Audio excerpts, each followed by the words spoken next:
vse, kar je duševno, je zelo tržno. Kdor glasneje kriči, tistega bolje slišimo, in kdor bolj poenostavlja rešitve, je bolj uporaben. Mi ne moramo zares vzeti krvi ali poslikati možganov in vedeti, s kako kompleksno situacijo delamo. Na kavč psihiatrinje Brede Jelen Sobočan so tokrat sedle doktorica Andreja Mikuš. Torej postavimo diagnozo in pozdravimo to diagnozo, nikakor ne. Še prav posebej pa ne na področju dela z otroki. Doktorica Sana Čoderl-Dobnik. Govorimo o ljudeh, ki nikoli niso dobili dovolj. In hkrati govorimo o ljudeh, ki so v svojem življenju bili pogosto žrtve. In asistentka Urša Mrevlje-Lozar. Problema čakalnih dob, še posebej v otroški in mladostniški psihiatriji na področju duševnega zdravja, je nedopustna. Klinični psihologini in pedopsihiatrinja, ki so v zdravniških zgodbah spregovorile o tem, zakaj psihiatri in klinični psihologi ne zahtevajo monopola nad psihoterapijo, ampak le odgovorno ureditev področja v korist pacientov. In se pogovarjamo o ljudeh, kot da so oni pralni stroj. Se pravi, nekdo je pralni stroj odprl, videl, kaj je problem, videl, da tega problema ne zna rešiti in ga bo dal drugemu, ki se bolj spozna na elektroniko, ker ta se samo na mehaniko. In ko bo ta nekdo drug po 3 mesecih ugotovil, da pa ne zna, ga bo pa poslal nazaj. Ta otrok ne bo več govoril z nami. Smo pravzaprav si naredili strel v koleno. Neustrezna obravnava lahko samo pač ne pomaga in se problem združuje. Lahko pa se problem zelo, zelo poslabša. In poslabša se lahko tako zelo, da ogroža življenje. Zakon govori o uporabnikih, mi govorimo o pacientih. Psihoterapija kot metoda zdravljenja in pa svetovanje kot oblika podpore izven zdravstva. Tako, da bodo ljudje vedeli, kam, k komu in kaj tam lahko dobijo z jasnimi kompetencami, odgovornostmi, regulacijo.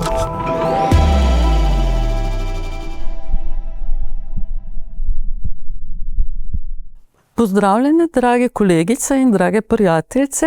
Danes smo se zbrali v tej prelepi knjižnici, da bomo govorili o bližajočem se zakonu o psihoterapiji. Najprej bi vas prosila, da se predstavite. Jaz sem Sana Čoderl-Dobnik, po poklicu klinična psihologinja. Delam v psihološki ambulanti na Univerzitetni psihiatrični kliniki. Veliko se ukvarjam z psihoterapijo in tudi z psihološko diagnostiko. Sem pa tudi predsednica Zbornice kliničnih psihologov Slovenije. Jaz sem Urša Mrevlje-Lozar, otroška in mladostniška psihiatrinja. Delam ambulantno v koncesijski ambulanti z otroci in mladostniki in njihovimi družinami.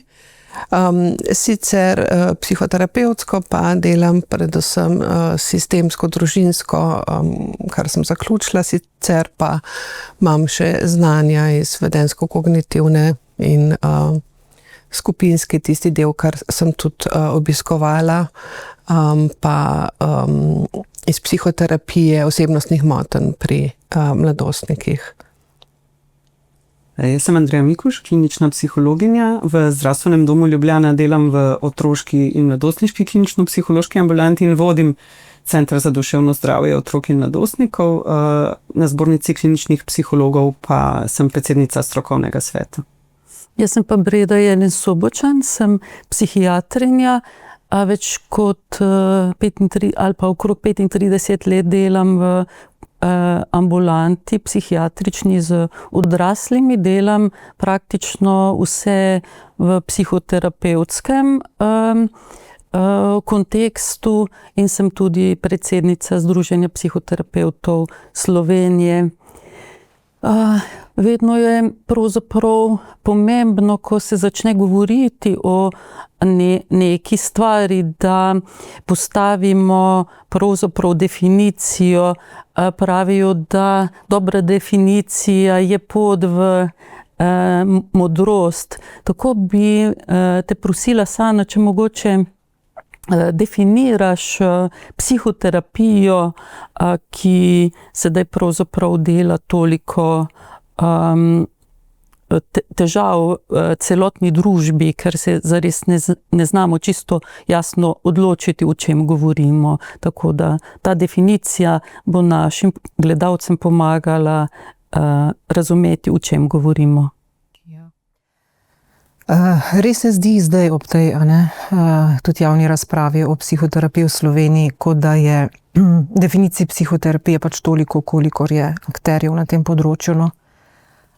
Jaz bi pa rada podala definicijo, ki sem jo tudi včasih učila na oddelku za psihologijo, ko sem učila predmet uvod v svetovanje in psihoterapijo, in ker smo študente psihologije učili o tem, kaj pravzaprav psihoterapija je. Gre tudi za definicijo, ki je splošno sprejeta v znanstveni strokovni literaturi na tem področju. In sicer je psihoterapija metoda psihološkega zdravljenja. To pomeni, da je to metoda za pomoč ljudem, ki imajo različne psihološke težave ali pa duševne motnje. In sicer je primerna za tiste ljudi, katerih problemi so nastali po psihološki poti in je torej po psihološki poti, torej za pogovor, možno tudi pomagati odpravljati. V psihoterapiji moramo zelo dobro vedeti, iz katere teoretične paradigme določena vrsta psihoterapije izhaja, tako da imamo različne pristope znotraj širšega tega imena psihoterapija. Za vse te pristope pa je značilno, da so teorije, na katerih ti pristopi temeljijo, znanstveno dokazane. Se pravi, da je po znanstveni poti razložen nastanek neke psihološke težave ali pa duševne motnje in da je po znanstveni poti tudi zelo dobro razumljeno in z dokazi potrjeno, katere intervence, torej kateri postopki so tisti, ki pomagajo ta psihološki problem odpraviti ali pa zmanjšati. Ja, ko se v bistvu sedaj razpravlja okrog predloga zakona o psihoterapiji, se nam dozdeva, da so pravzaprav premešani številni vidiki problemov, tako da bi bilo zelo dragoceno, če bi lahko tu danes definirali, kaj je tisto, kar se pravzaprav na nek način prepleta in dela to situacijo zelo kaotično. Lahko, Urša, prosim tebe za definicijo problema. V resnici imamo na področju psihoterapije, ker je seveda od prvih začetkov in vnosa te vede in znanj in pristopov v slovenski prostor, kar je bilo leta 1951, pravzaprav doživela res en tak skokovit razvoj. Ampak prišlo je do tega, da se je na področju pomoči, svetovanja, razširilo veliko nekih pristopov in imamo zares neurejeno situacijo, ko je lahko vsakdo se prav poimenuje in proglasi za psihoterapeuta, to tudi objavi in začne celo zdraviti ljudi z duševnimi motnjami, ne samo s težavami. Tako da to je ena težava za ureditev, kjer si prizadevamo kot strokovnjaki že več kot 30 let. Imamo pa še večji pravzaprav kaos in zmedo s tem, ko se je v trenutni situaciji ta problem združil še z enim, ki realno je in tudi realno ni majhen, to so pa seveda čakalne dobe. Ampak ta dva problema v resnici nista tako povezana, kot se jih poskuša prikazati. Problema čakalnih dob, še posebej v otroški in mladostniški psihiatriji na področju duševnega zdravja je nedopustna, zato ker so še v obdobju razvoja in je toliko bolj pomembno, da mi dovolj hitro odreagiramo in s tem ustrezno vplivamo na njihov celostni razvoj. Tako da težave na področju čakalnih dob, tega, da nas je dovolj ustrezno usposobljenih, se rešujejo že od leta 2018 z resolucijo in so rezultati tega reševanja pravzaprav že vidni in tudi tik pred vrati o tem, da se nekako dokončno realizirajo s tem, ko imamo veliko novih strokovnjakov in novih specializantov, kar mogoče bomo še kasneje povedali. Zato je toliko bolj nenavadno, da se poskuša te dve težavi prikazati kot povezani ali pa enaki in kot da je zakon, ki bo urejal psihoterapijo, rešitev. Mi celo menimo, da pravzaprav samo še vzdržuje ali celo uzakonja ta kaos in onemogoča zares pravo rešitev. Saj smo kar izkušene na nek način v svojem poklicu, izkušene psihoterapevtke in ta poklic nas nauči, da je temeljna reč pri ukvarjanju s psihološkim drugega človeka zelo jasno definiranje meja. Meje pomenijo neko strukturo, niso samo omejitev in ovira, ampak so predvsem nek občutek varnosti in območja, kjer ti lahko zares dobro neke stvari izpelješ. Tako lahko gledamo konje, ki so velika in močna žival, pa ga pravzaprav ena vrvica zamejuje in si včasih mislimo, zakaj ne gre na to svobodo, ampak zares je ta vrvica nekaj, kar njemu dela svet na nek način obvladljiv, a ne?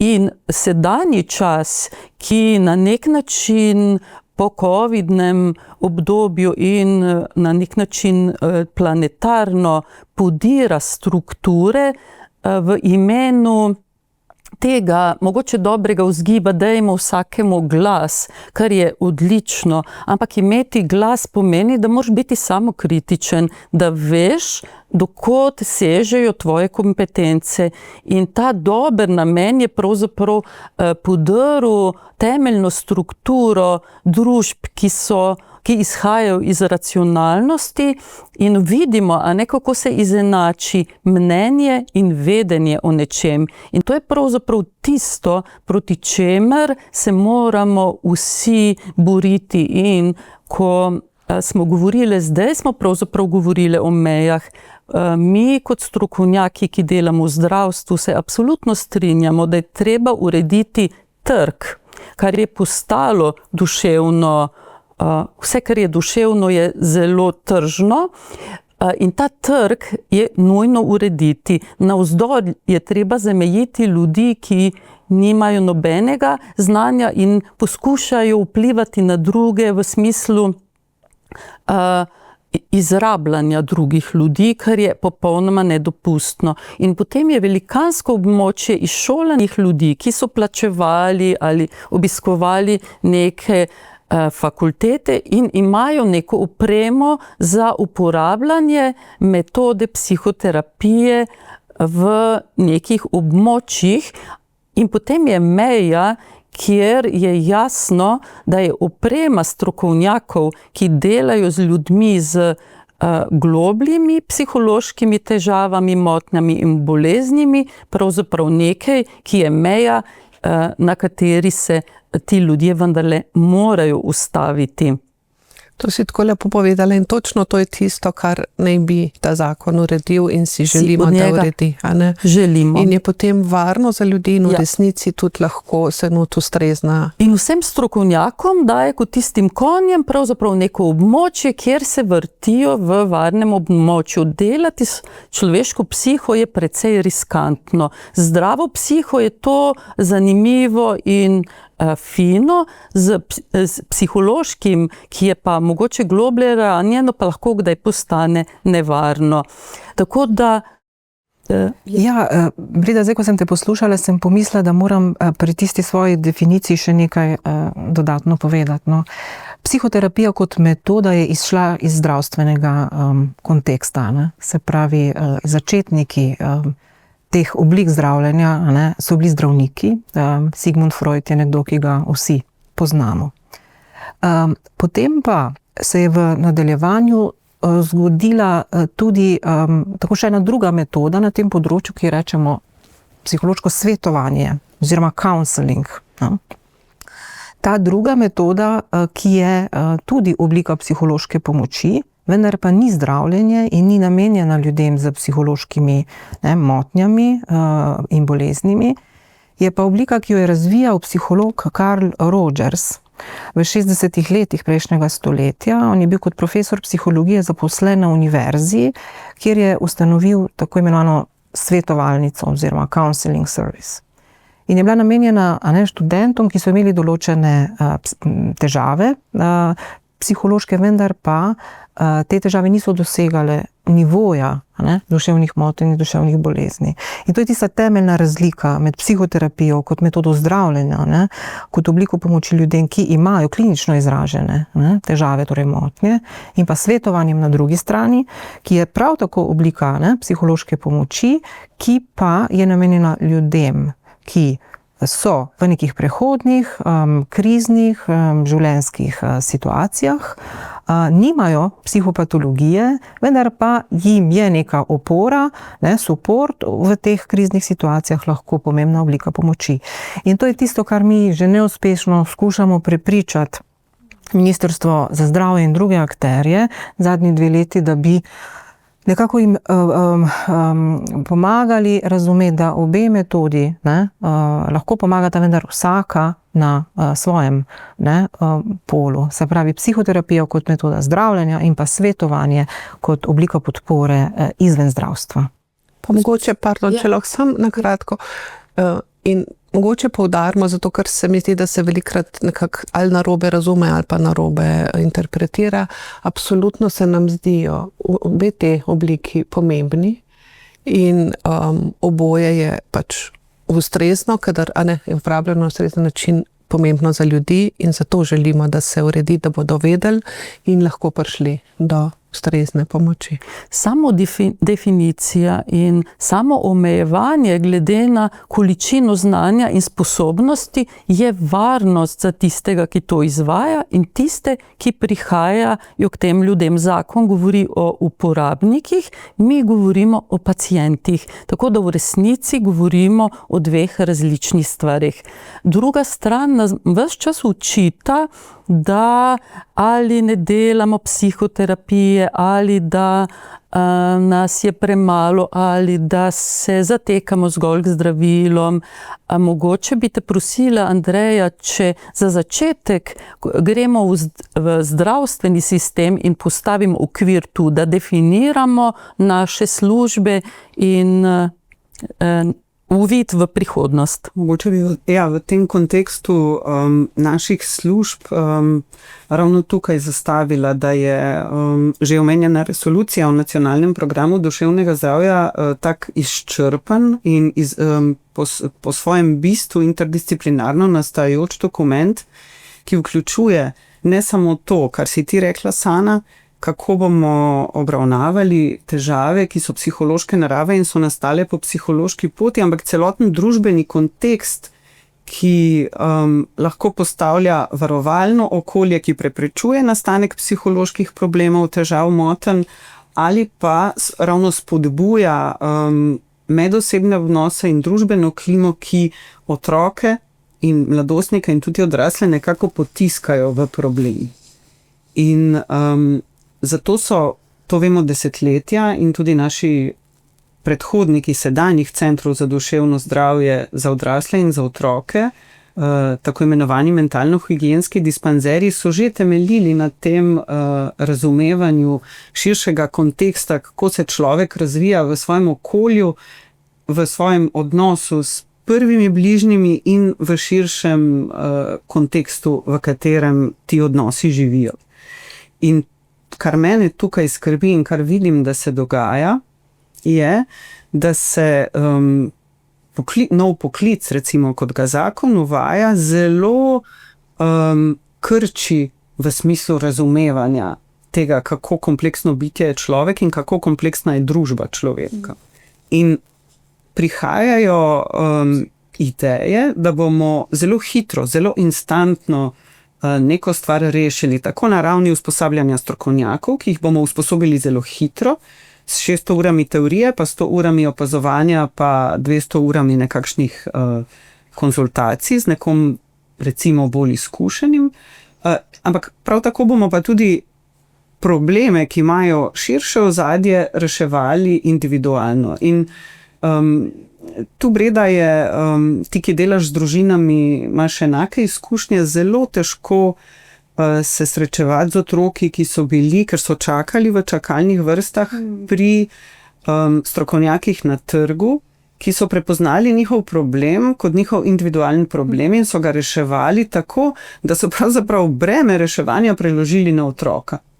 Otrok, ki je nesrečen, ki ne more hoditi v šolo, ki ga boli glava, ga boli trebuh, ki bruha, ki je zelo anksiozen, ki se boji spraševanja matematike, ki ga je strah, da bi izpostavljen pri pouku športa, je prepoznan kot nosilec problema in tudi reševalec problema. Torej, pridi na psihoterapijo, pozdravi se, da boš spet tak, kot mi pričakujemo od tebe, kot pričakujejo starši, učitelji, vzgojitelji, sosedi, da boš lep, pameten, zadovoljen, perspektiven član te družbe.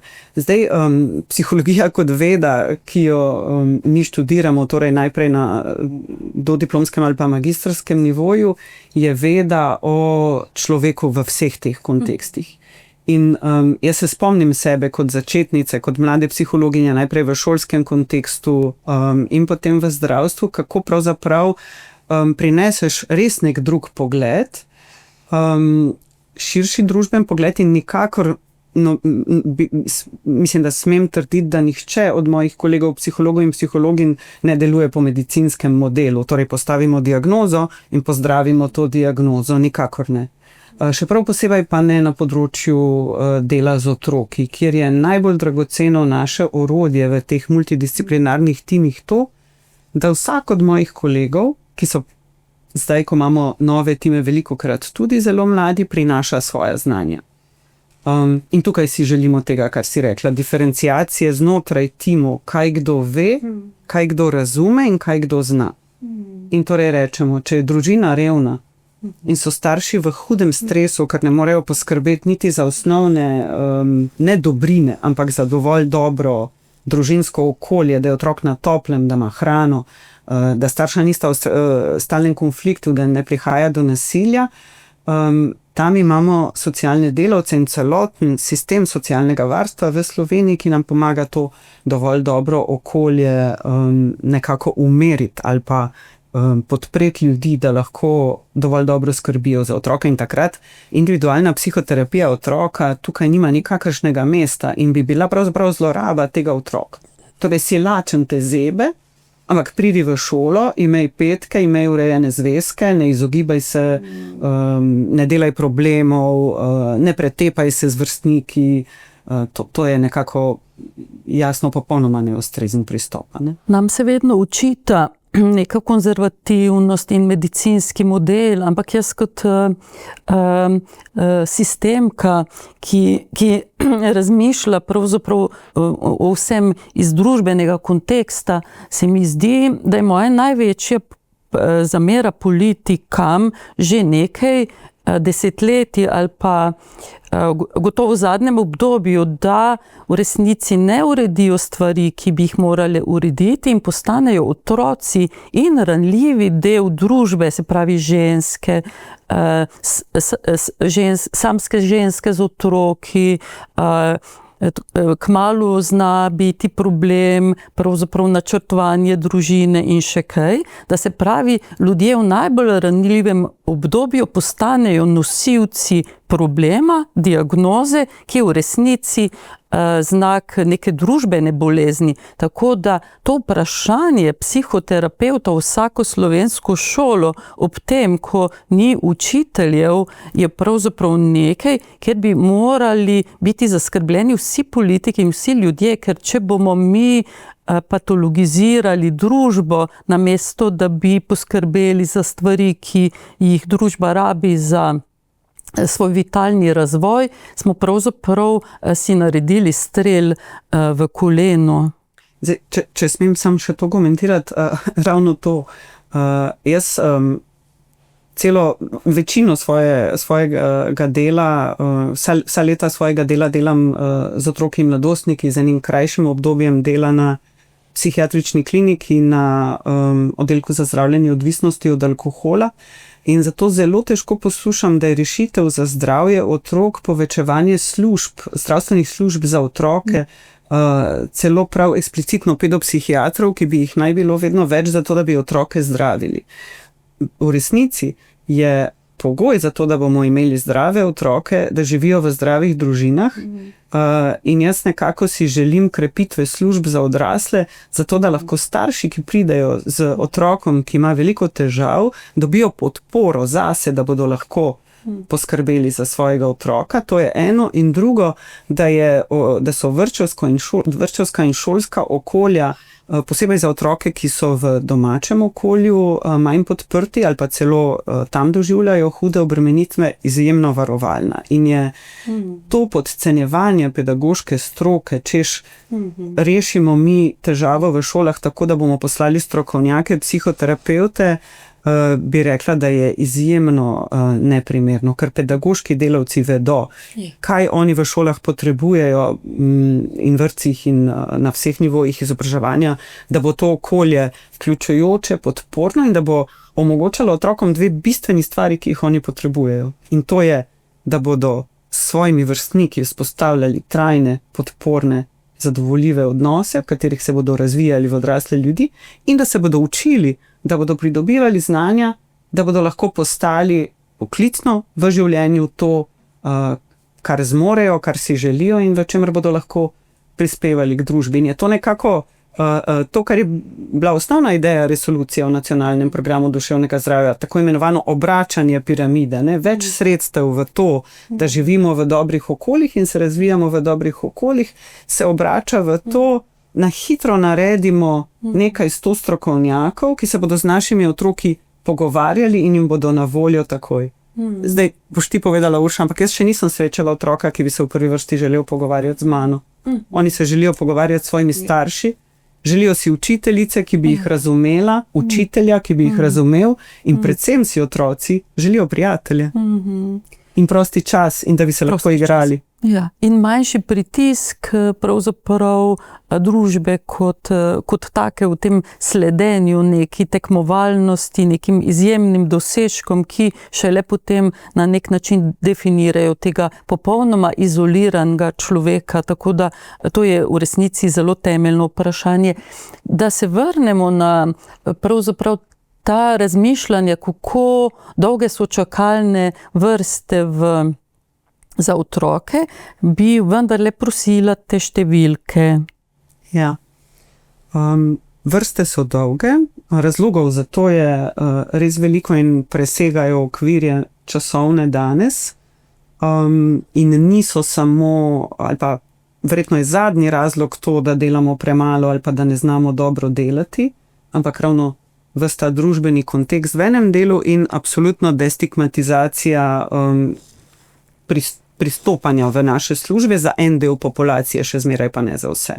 Dostopnost naših služb ni nizka samo zato, ker nas je premalo, ampak tudi zato, ker ranljive skupine, ki si jih prej omenjala, še zmeraj do nas ne pridejo v precejšnji meri. Ampak ja, številke pa so take, da imamo trenutno v registru zdravstvenih delavcev ob 271 psihiatrih za odrasle, 47 otroških in mladostniških psihiatrih, 197 kliničnih psihologih in zelo pomembna skupina 322 psihologih, ki prinašajo v zdravstvo vse različne oblike primarne in sekundarne preventive. Torej, tam, kjer se težave že začenjajo nakazovati, da grejo v nek zdravstven problem, je veliko naših kolegov, ki s svojimi znanji prispevajo k zamejevanju tega, ampak hkrati pa še bolj pomembno in optimistično je pa to, da imamo tudi res veliko specializantov, ki so izšli iz zavez resolucije, in to je 78 specializantov psihiatrije, 37 specializantov otroške in mladostniške psihiatrije in še 176 specializantov klinične psihologije in naslednjih v 2 letih jih bo še nekaj 10 prišlo. Tako da v tem kadrovskem delu imamo dobro prognozo in vsi naši kolegi, klinični psihologi, se sistematično izobražujejo iz ene od psihoterapevtskih šol, ki jih lahko potem v zdravstvu uporabljamo, te metode za zdravljenje duševnih motenj in podporo ljudem tudi pri nekih vmesnih stanjih, ko je že velika verjetnost ogroženosti za duševno motnjo. Tako da to imamo urejeno in s tem smo izredno zadovoljni. Tako da lahko rečemo, če bomo zmožni počakati pravzaprav dovolj izšolane kadre, bo mreža kmalu popolnjena. Za zelo kritično bolne odrasle in otroke pa je pravzaprav dostopnost ta trenutek, vsak trenutek, ne glede na noč, dan, teden, pravzaprav možna. Tako da v bistvu je potrebno poudariti, da imamo kar nekaj oddelkov, kjer lahko je otrok, mladostnik ali odrasel pregledan ta hip. Absolutno. Imamo urgentno službo, ki deluje ves čas, 24 ur vsak dan, in seveda za njih je tam poskrbljeno. Ja. Jaz bi k temu dodala, da seveda se je v javnosti ustvarjal ta diskurs v smislu, otroci so brez pomoči, kar absolutno ne drži. Ja, drži pa to, kar je bilo povedano za otroke, pa velja tudi za odrasle, s katerimi jaz delam, da so te čakalne dobe dolge. Rada bi pa rekla, da to ni samo tema Slovenije, ampak je tema tudi drugih držav. Je pa res, da se je naša država pa odločila, da ta problem rešuje s tem, da bo v zdravstveni sistem uvedla na edinstven način, edina v svetu, uvedla metode, ki niso del kliničnih smernic in jih ostale urejene zdravstvene države ne poznajo. Tako da v tem smo mi zdaj prvi in edini na svetu. Bi pa rada rekla še nekaj, in sicer to, da je Slovenija bila lahko zelo ponosna na svoje primarno zdravstvo v 60 letih prejšnjega stoletja in naprej. In sicer v tem smislu, da so se uvajali že omenjeni dispanzerji za duševno zdravje v okviru zdravstvenih domov na primarnem nivoju in da so bile stvari zelo dobro strokovno postavljene in da psihoterapija je bila ena od pomembnih oblik zdravljenja in je tudi v bistvu rastla in zorela skozi te dispanzerje. Potem pa se je zgodilo, da je ta država na nek način pozabila na duševno zdravje. Da je pozabila na službe za duševno zdravje in da je pozabila, da je potrebno strokovnjake izobraževati. Konkretno to pomeni, na primer, financirati specializacije iz klinične psihologije, podpirati specializacije iz otroške in mladostniške psihiatrije in psihiatrije, da bi imeli dovolj velik bazen strokovnjakov na voljo. V nekem trenutku se je to ustavilo. Mi v naši zbornici kliničnih psihologov zadnjih 20 let intenzivno opozarjamo na problem mreže, na problem, da morajo biti specializacije iz klinične psihologije, financiranje z proračuna, da se bodo torej mladi psihologi lahko ustrezno izobrazili in delali v teh službah, pa se to ni zgodilo. Še do današnjega dneva nimamo sistemsko urejenega financiranja specializacij iz klinične psihologije. Kljub temu, da je to deficitaren poklic in kljub temu, da smo v primerjavi z Evropo na robu glede števila strokovnjakov, ki se sicer zdaj nekoliko zvišuje, ampak mi še vedno tega problema nimamo urejenega. In zdaj se je ta država odločila, da torej naših specializacij financirala ne bo, da torej ne bomo imeli večjega nabora zdravstvenih strokovnjakov, ki bi nudili psihoterapijo.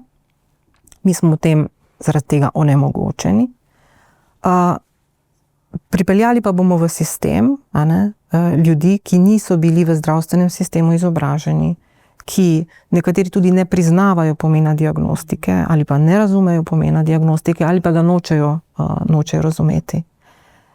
In izvajajo tudi nekatere metode, ki jih ni moč najti v kliničnih smernicah in tudi ne temeljijo na znanstvenih dokazih. Zdaj sem mislila, Vse imamo. Brega moram, primarno zdravstvo. Jaz prihajam iz največjega zdravstvenega doma v državi, torej največjo ustanovo v primarnem zdravstvu. Tam sem v službi in naše primarno zdravstvo je še zmeraj nam res v ponos. Naravno zato si želimo, da bi tudi na področju duševnega zdravja to ohranili, kar je rekla Sana. Torej, naši otroci prihajajo k specialistom pediatrije. V vsakem trenutku je dostopen specialist pediatrije, zdravniki družinske medicine. Mi smo v isti hiši, ne samo mi v Zdravstvenem domu Ljubljana, ampak tudi moji kolegi drugod, in to je nekaj, česar res ne smemo ne zgubiti, ne spregledati, in tudi tukaj je težava zakonodajalca, ki ureja duševno zdravje s tem zakonom, ker popolnoma spregleda tudi mrežo centrov za krepitev zdravja, kjer je poleg obravnave največjih problemov, ki jih v Sloveniji imamo, torej odvisnosti od alkohola, škodljive rabe alkohola, tudi ostalih tveganih življenjskih slogov. Že danes tam kolegi psihologi in diplomirane medicinske sestre z posebnimi znanji iz tega področja nudijo te storitve, tako za depresijo, kot za anksioznost, kot za stres.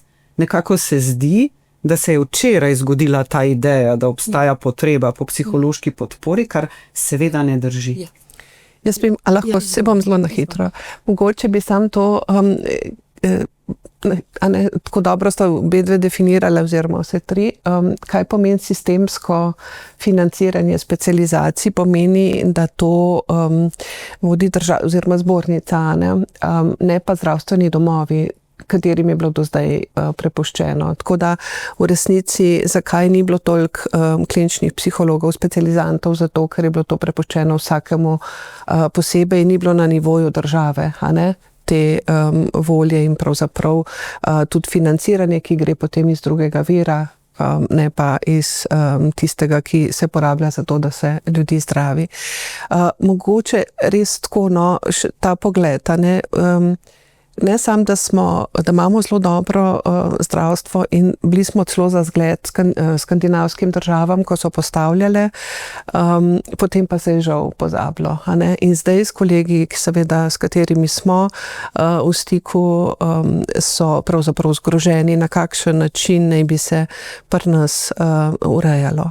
Hkrati bi pa rada poudarila, tako kot smo dali širši družbeni kontekst, res smo v časih, ki so zapleteni in težki, kjer je veliko negotovosti na področju socialno-ekonomske zaščite, kjer je zelo veliko tudi pravzaprav neke izolacije in osamelosti, ki je delno posledica in je v tem post-covidnem času izrazito v vseh državah opažamo poskok težav, predvsem anksioznih motenj, pa tudi sicer se mi zdi, da je naš način življenja, spodbujanje storilnosti, se pravi, da moramo nekaj doseči in tudi na nek način pravzaprav mogoče skoraj kot en tak vodilo v življenju, da gledaš samo nase, da si najboljša verzija sebe.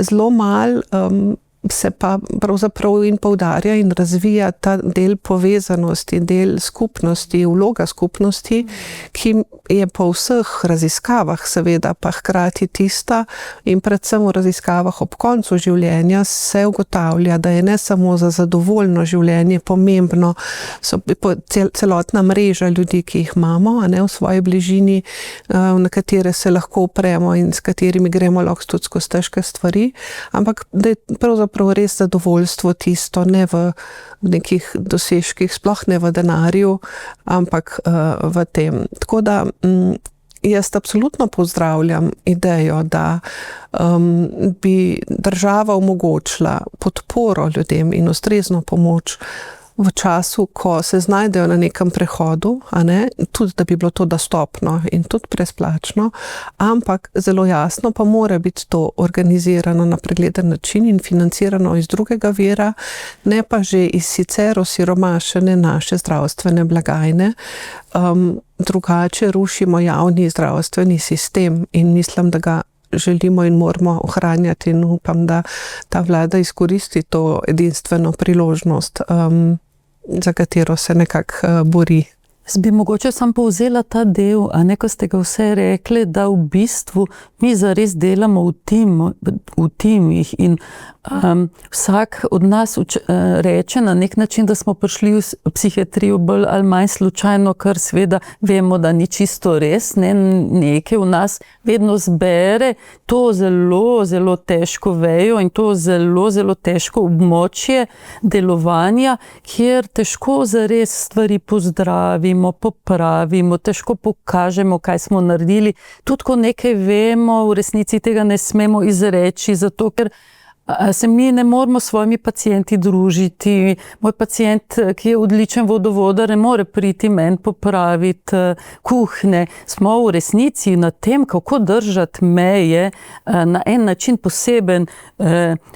posebej na nek način posebna veja zdravstva, ki zares ravno zaradi varnosti bolnikov drži to jasno mejo. Kar pomeni, da smo mi v timih na nek način postali zares dobri sodelavci in en drugega na nek način znanji plemenitimo, jih dodajamo. Jaz zelo veliko delam z novo nastajajočimi in trajnimi timi in vidim, a ne, kakšna velikanski napor morajo ljudje, ki delajo za težko patologijo, kakršna je vsa v psihiatriji. Mi ne delamo lahkih primerov, kako pravzaprav ti timi morajo zelo, zelo dobro regulirati vsak sebe, kompetence, da si ne hodijo po sencah, po glavah, v zelje, ampak da zares te meje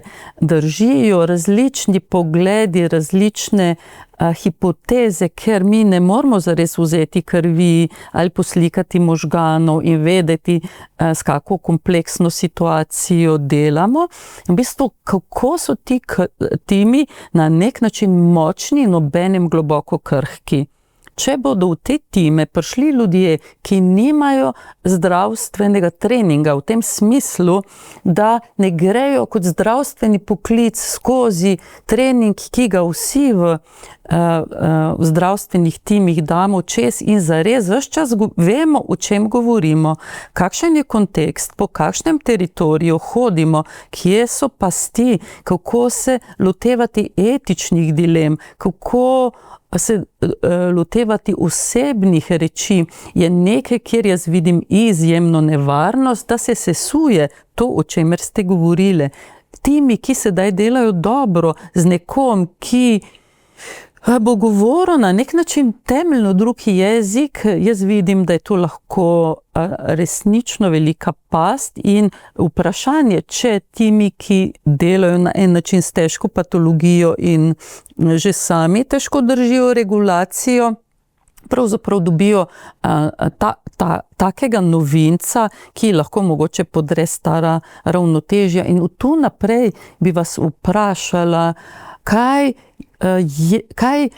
je po vašem tisto, kar v tem zakonu vsako od vas nekako najbolj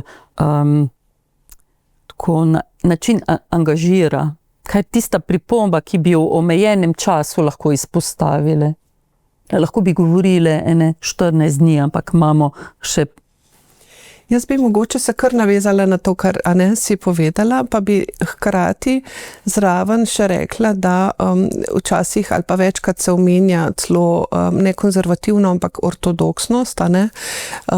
Jaz pa mislim, da je konzervativnost do določene mere potrebna ali pa celo nujna, tako kot rečeš, zato, ker mi moramo imeti zares preverjena, trdna in teoretična stališča in znanja in pristope, ki so preverjeno, dokazano učinkoviti, varni in neškodljivi. Se pravi, ne moramo na osnovi anekdote nekomu je nekaj pomagalo ali pa celo, ne vem, kot neke osebne izkušnje meni je pa pomagalo, ne vem, da sem hodila teč in potem bom zdaj to vsem predala. Zdaj mogoče malo karikiram, ampak ne preveč. Tako da mi moramo neka osnovna znanja seveda imeti In potem pa smo na področju in multidisciplinarni timi tečejo in delajo tako, da se seveda, kot ste rekla, naša znanja dopolnjujejo in vsak ima svojo odgovornost.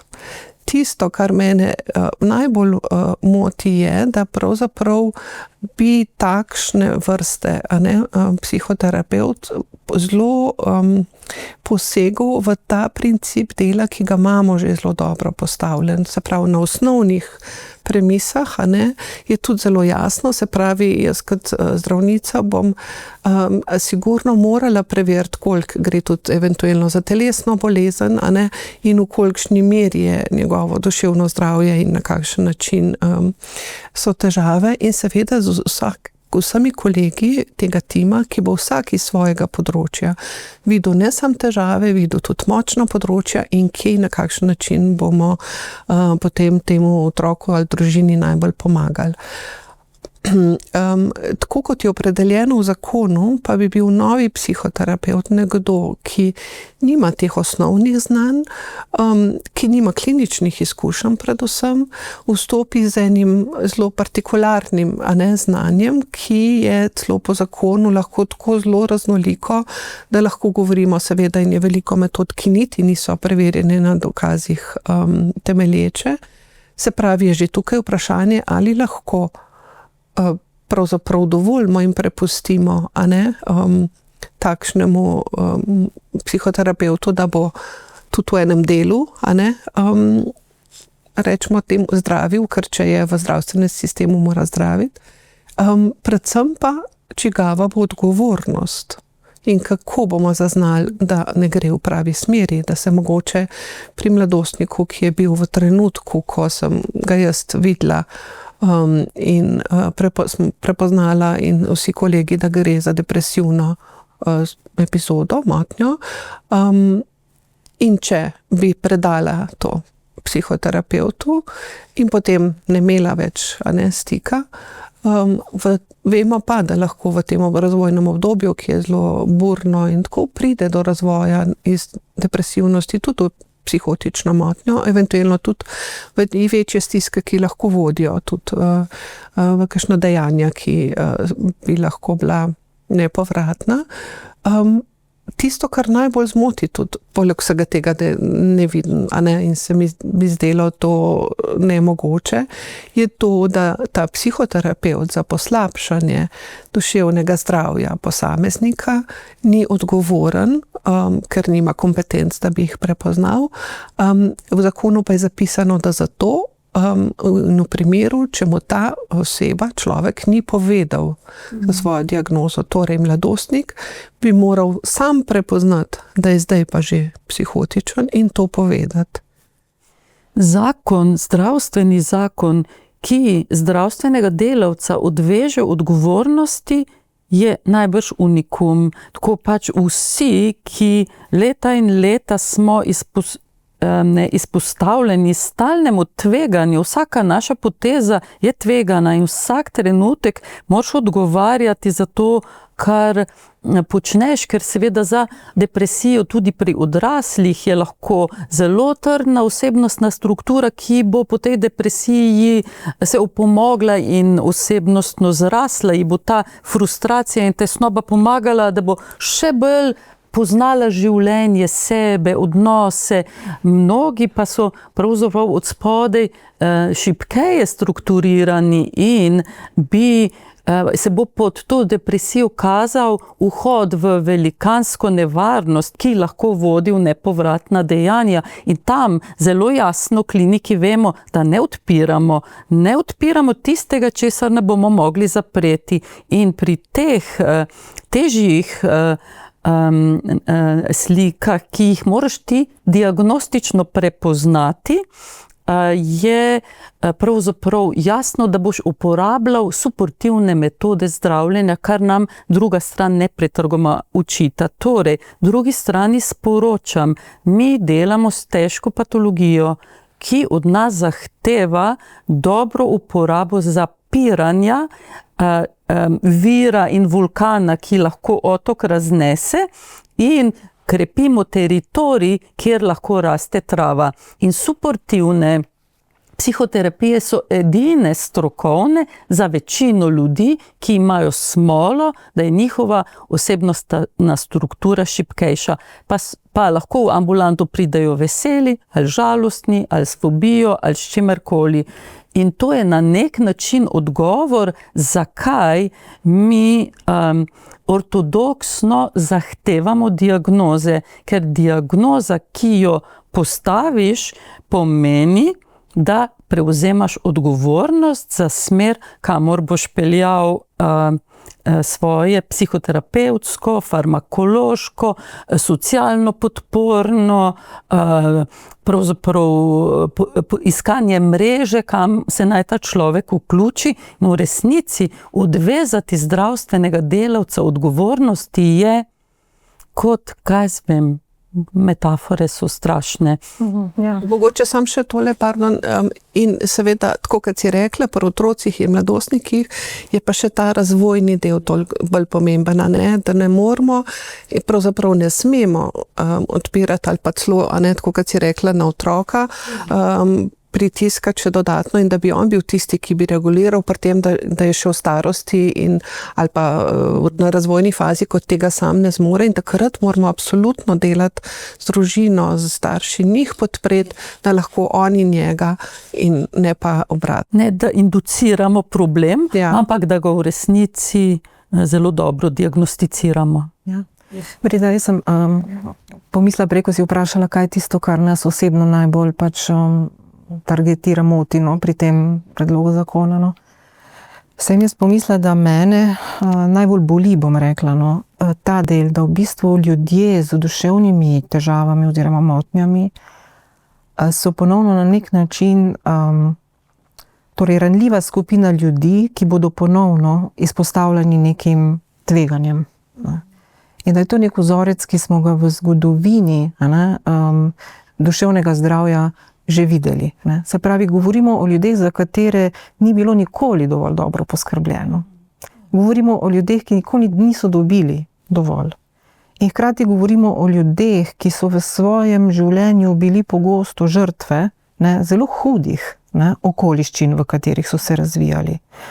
In iz teh hudih okoliščin so potem po psihološki poti tudi nastale njihove psihološke ali pa psihiatrične težave. In smo zdaj v bistvu v situaciji z tem zakonom, ko bomo tej ranljivi skupini ljudi, za katere bi morali skrajno skrbno skrbeti in načrtovati njihovo obravnavo, dali neko rešitev, narekovajih, ki je unikum na svetu, in ta del mene boli. In da je ta rešitev ne izhaja iz znanosti, ne izhaja iz preverjenih študij, kaj pomaga in kaj ne pomaga, in celo izhaja iz metod, ki lahko škodijo. Jaz imam v svoji ambulanti v psihoterapiji ljudi, ki so bili zelo pogosto prej že v kakšni drugi obravnavi. Preden sem prišla sem v ta studio, sem malo razmišljala in mislim, da jih je 3/4 bilo prej že v nekih drugih obravnavah. In veste, stvari so lahko zelo zapletene. Torej, neustrezna obravnava lahko samo ne pomaga in se problem zdržuje, lahko pa se problem zelo, zelo poslabša. In poslabša se lahko tako zelo, da ogroža življenje sebe ali pa nekoga drugega. Jaz govorim o svojih izkušnjah z svojimi pacienti, ki jih imam v psihoterapiji, ki so jih oni doživeli. Po drugi strani kolegi odrasli psihiatri v urgencah se pogosto srečujejo z ljudmi, ki so dekompenzirani, se pravi v poslabšanem psihičnem stanju, zaradi tega, ker so bili v eni od takšnih obravnav. In ta del mene osebno najbolj boli, da pravzaprav zopet ne bomo poskrbeli za ljudi z duševnimi težavami. In mislim, da naša stroka v zdravstvu tega ne sme dopustiti in da tega ne bomo dopustili in da se bomo za njih borili do konca. Jaz bi se vrnila na sistemsko, da kar se zdi, da se je zgodilo s tem zakonom je, da naše Ministrstvo za zdravje, ki je odgovorno za delovanje zdravstvenega sistema in zdravstvenih politik tudi izven zdravstvenega sistema, je ubralo pot, kdor glasneje kriči, tistega bolje slišimo, in kdor bolj poenostavlja rešitve, je bolj uporaben. Mi smo nepriljubljeni sogovorniki, zato ker pogosto rečemo, da so problemi ljudi tako kompleksni, da jih ne moremo rešiti v 10 minutah. In potem te rešitve niso dovolj politično všečne in zveni kot da kompliciramo. In tudi da mečemo čas in denar stran, ker se z ljudmi želimo ukvarjati več časa. In da naj vendar naredimo 300 prvih pregledov, zato da se bodo te čakalne vrste za prvi pregled skrajšale. Potem pa tistih, ki to zdravstveno politiko uravnavajo, več ne zanima, kaj se dogaja od tam naprej. Glavno, da je bil prvi pregled odkljukan, ker potem pa ni več pomembno. Človek je bil obdelan, ni več številka, ki jo lahko navedemo. Ne? To je en del in drug del, da me, moram kar uporabiti isti izraz, boli to, da več desetletne izkušnje z kliničnim delom in vse naše kompetence so preslišane in se pogovarjamo o ljudeh, kot da so oni pralni stroj. Se pravi, nekdo je pralni stroj odprl, videl, kaj je problem, videl, da tega problema ne zna rešiti in ga bo dal drugemu, ki se bolj spozna na elektroniko, ker ta se samo na mehaniko. Ljudje pa niso pralni stroj in me najbolje vemo, da naše orodje je zaupanje ljudi. Zaupanje ljudi pa dobimo s procesom, v katerem tem ljudem sledimo in oni vejo, da mi vemo, kako jim je ime, kje živijo, kdo so njihovi bližnji, kaj je njihova zgodba. In jaz si ne predstavljam, kako si je zakonodajalec, pa tudi psihoterapevti, ki ta način predlagajo, zamislil, da bo otrok, ki ima izrazito nezaupanje do nas odraslih in živi v slabih okoliščinah in je, na primer, z mano ali pa s pedopsihiatrinjo preživel 6 ur nekega procesa razumevanja problema njega in njegove družine. In se niti ni samo odločil, da rabi pomoč. Tako. Potem bil poslan k nekomu drugemu in ko bo ta nekdo drug po 3 mesecih ugotovil, da pa ne zna, ga bo pa poslal nazaj. Ta otrok ne bo več govoril z nami. Ja, če pravzaprav gledamo zdravstveno politiko, ki je pravzaprav alfa in omega tega, kako se živi sedaj in kako se bo živelo naprej, je jasno videti, da je cilj, da so stvari podelane.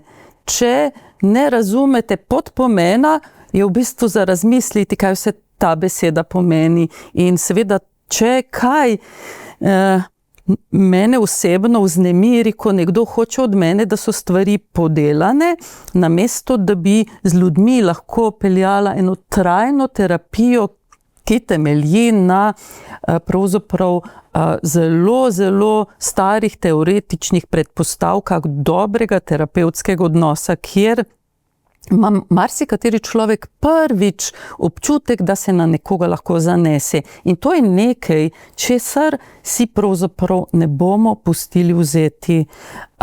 V tej točki bi vas mogoče prosila samo še za zaključne misli, za tisto, kar nam je zmanjkalo v tem pogovoru. Tako da. Jaz bi si želela, da bi ta država dobro skrbela za ljudi s težavami v duševnem zdravju. Želela bi si, da bi ta država razmejila svetovanje kot obliko pomoči izven zdravstva in pa da bi ta država še naprej širila oblike pomoči, med drugim tudi psihoterapijo znotraj zdravstvenega sistema, ki pa jo ne izvajajo zdravstveni strokovnjaki, ki razumejo pomen diagnostike in pomen načrtovanja intervencij. Jaz bi mogoče še ta del poudarila, ker nam je prej v navdihu pogovora všel, in sicer, da ta zakon predvideva tudi to, da mi, se pravi klinični psihologi, psihiatri, pedopsihiatri, ne bi smeli več delati psihoterapevtskih obravnav in uporabljati tega svojega znanja, za katerega smo prepričani, da je dobro in vemo, da je dovolj trdno.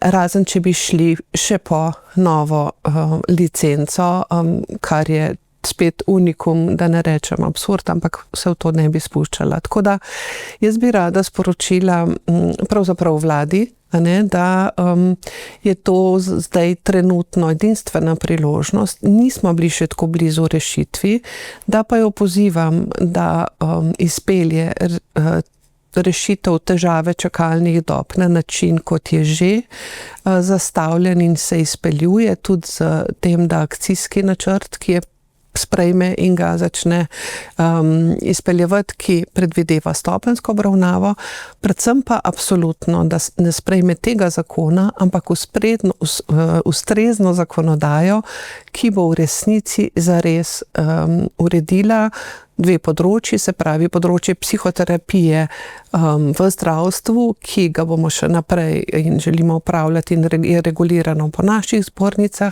absolutno pa naj uredi izven zdravstva, tako da bojo ljudje vedeli, kam, k komu in kaj tam lahko dobijo z jasnimi kompetencami, odgovornostmi, regulacijo.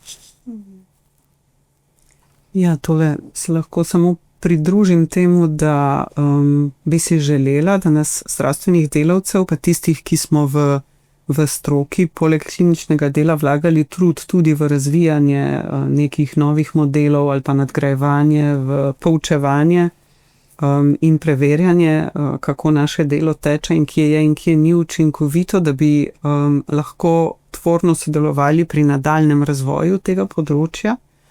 In eden od teh korakov je tudi sprejetje akcijskega načrta o resoluciji nacionalnega programa duševnega zdravja, kjer smo s kolegi nastavili kar nekaj ukrepov, ki pomenijo boljšo dostopnost do bolj kakovostnih storitev in je nekako ostaja nekje v tem kolesju vladnem, med tem, ko je zakon o psihoterapiji, ki po mojem videnju predvsem rešuje problem nezaposljivosti diplomantov različnih, predvsem zasebnih fakultet. Torej za ta zakon vlada je imela čas, voljo in posluh, politično voljo, medtem ko akcijskega načrta še zmeraj, da si ravno bi v letu 2024 moral biti sprejet, nimamo. In bi si želela, da bi lahko delali vsebinsko in da bi lahko v miru delali z našimi pacienti, ne pa neprestano bili na okopih, kjer bi branili nek, če smem tako reči, higienski minimum zdravstvene obravnave. Ja.